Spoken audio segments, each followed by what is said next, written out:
आज की कहानी है झूठ का परिणाम, एक गड्डरिये की कहानी। स्वागत है दोस्तों।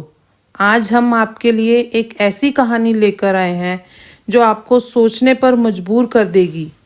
एक गड्डरिये का बेटा मनीष जो अपने पिता की जगह जानवरों को चराने जाता है, लेकिन उसकी एक आदत उसे और गांव वालों को मुश्किल में डाल देती है।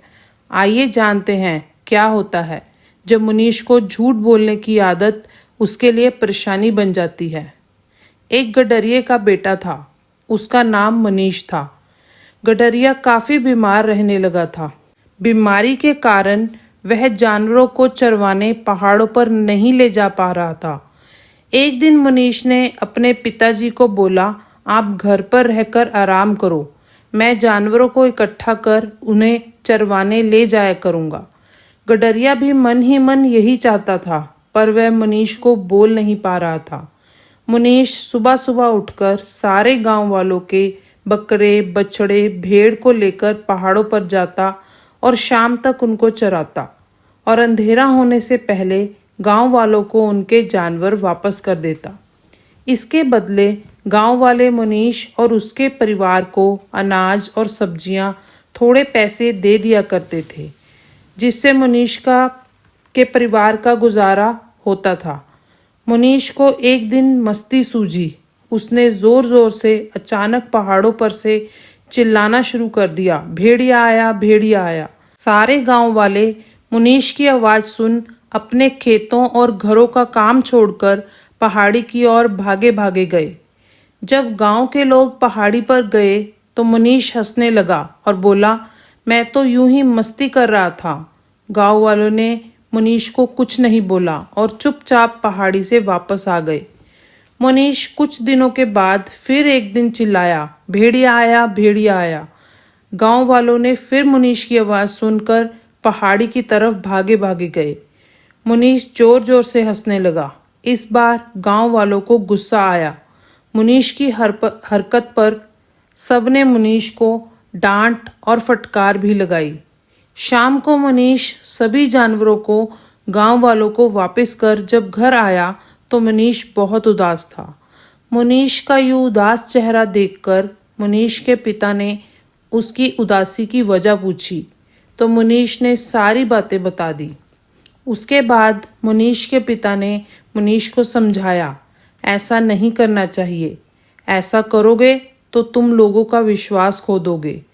मनीष भी पूरी रात यही सोचता रहा कि अब वो ऐसी मस्ती कभी नहीं करेगा। अगले दिन मनीष सभी जानवरों को इकट्ठा कर फिर पहाड़ी पर गया। जैसे ही दोपहर का टाइम हुआ, पहाड़ों पर से बचाओ बचाओ, भेड़िया आया, भेड़िया आया की आवाज आने लगी। आज गांव वाले हंस रहे थे और आपस में बातें कर रहे थे, यह नहीं सुधरेगा, फिर चिल्ला रहा है। मनीष की आवाज धीरे धीरे और तेज होने लगी, भेड़िया आया, भेड़िया आया। कुछ गांव वाले आवाज सुनकर पहाड़ी पर खुद को जाने से नहीं रोक पाए। गांव वाले आज डंडा लाठी लेकर पहाड़ पर गए थे। अगर आज भेड़िया नहीं होगा तो इसी लठ से मनीष की पिटाई करेंगे। जब वह पहाड़ी पर जाते हैं तो देखते हैं सचमुच भेड़ियों का एक झुंड आया हुआ है। मनीष अकेले ही उनसे लड़कर जानवरों को बचाने की पूरी कोशिश कर रहा था। गांव वालों को आता देख भेड़िया वहां से भाग गया। मनीष और कुछ जानवरों को भेड़िए ने नोच लिया, मगर किसी की जान नहीं गई। मनीष को अपनी झूठ का बहुत पछतावा हुआ।